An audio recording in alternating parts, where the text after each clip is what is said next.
pimpinan kongregasi Suster Justin dengan dewannya yang mengundang kita sekalian untuk mensyukuri anugerah rahmat Tuhan lewat hidup bakti, hidup yang dibaktikan di dalam kongregasi Yesus, Suster Yesus Maria Yosef,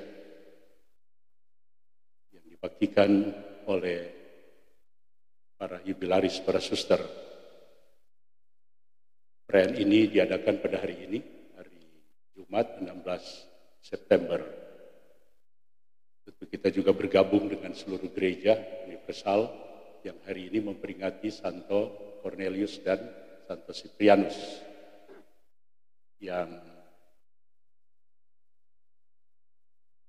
menjadi melengkapi pemberian diri dari para suster pada zaman ini yang sudah dimulai lama sebelumnya, tentu oleh Tuhan sendiri lewat sejarah keselamatan dan secara istimewa, secara unik oleh Yesus sendiri yang memberikan diri, membaktikan dirinya baik kepada Bapa Allah yang dia sapa sebagai Bapa, tapi juga lewat kebaktiannya kepada Allah, dia diutus ke dunia semata-mata karena kasih Allah, agar setiap orang yang percaya kepadanya beroleh penebusan, beroleh hidup yang kekal. Terinspirasi dari pemberian diri ini, cinta yang tiada habis-habisnya ini, atau yang diberikan sampai habis, lalu menggerakkan begitu banyak orang sejak awal berdirinya gereja dan sampai saat ini, sehingga kita melihat kesinambungan benang yang menyambung hidup bakti ini, hidup yang dibuktikan kepada Allah, tapi semata-mata untuk menyelamatkan manusia yang memanggil begitu banyak orang. Hari ini bersama dengan Santo Cornelius dan Cyprianus yang mengakhiri hidupnya pada tahun awal-awal abad ketiga 253, Santo Cornelius sebagai paus dan Santo Cyprianus pada 14 September 256 tahun 2256 sebagai uskup Kartago. Dan disinilah kita melihat benang yang menyambung terus pemberian diri ini sampai mati, dan hari ini orang bisa bersyukur bersama dengan para suster jubilaris. Dan bacaan yang dipilih oleh tim liturgi hari ini diambil dari bacaan khusus peringatan yang kita sudah dengarkan tadi dari surat Paulus kepada umat di Korintus dan dari Injil Yohanes, yang kalau kita melihat, merenungkan bersama, sudah mendengarkan intinya pada hidup yang dibaktikan itu, pada pemberian diri, pada konsentrasi diri yang dalam bahasa yang diterjemahkan kita dengarkan dalam bacaan Injil tadi, yaitu dikuduskan.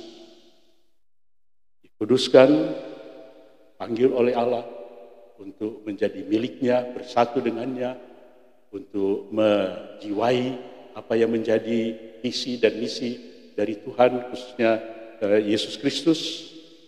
Tapi itu tidak berhenti di situ saja, tetapi pengudusan ini panggil dan dibaktikan kepada Allah, diberikan kepada Allah secara penuh ini, punya bagian yang tidak bisa dipisahkan, yaitu bagian sesudahnya, yaitu pengutusan. Pengudusan dan pengutusan. Dan ini saya kira yang sudah dialami oleh para suster di dalam perjalanan hidup sebagai biarawati selama 25 tahun, 40 tahun, dan 50 tahun.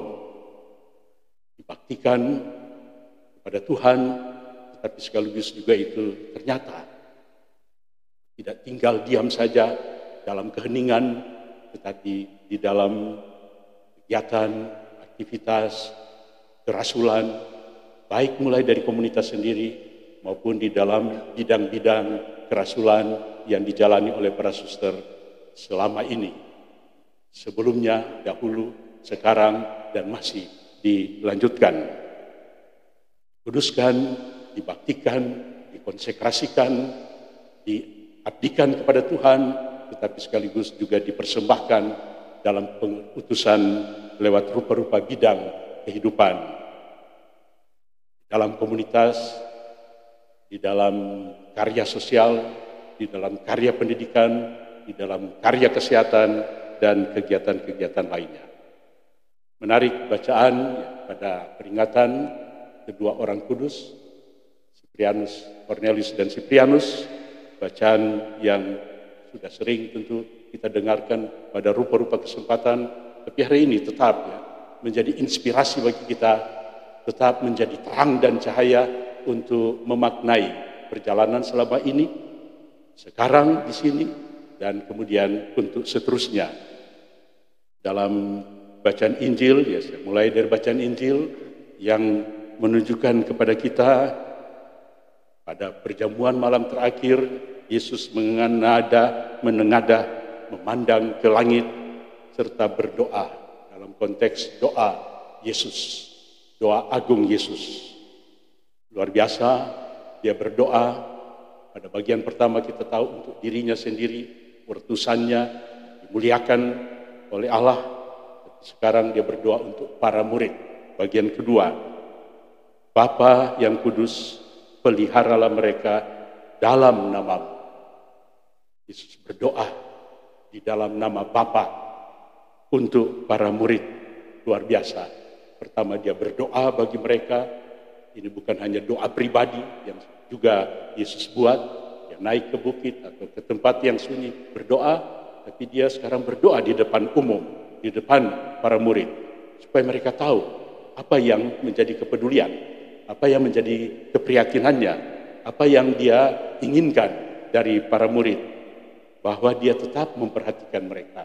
Maka dia berdoa untuk mereka, bahkan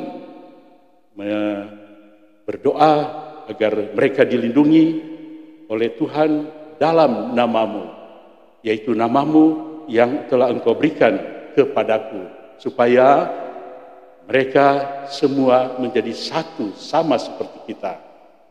Yesus menginginkan agar mereka tetap bersatu dengan Dia dan dengan Bapanya. Kesatuan, model kesatuan yang sudah Yesus alami, yang menjadi kekuatannya di dalam bimbingan roh Allah sendiri. Kesatuan yang sama itu juga Yesus mau supaya ada, tetap tinggal di antara para murid. Sebab itu akan menjadi kekuatan mereka. Kita tahu juga Yesus sedang mempersiapkan mereka. Tidak lama lagi dia akan pergi. Tapi dia akan mengutus penghibur, penolong yang lain. Kristus yang lain yang tinggal di dalam diri mereka.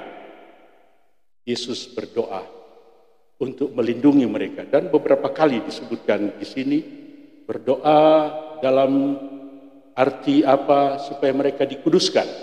Kuduskanlah mereka, supaya mereka dibaktikan kepada Allah, supaya mereka sungguh-sungguh hidup di dalam kesatuan dengan Tuhan dan dengan Bapa, dengan Dia dan Bapa.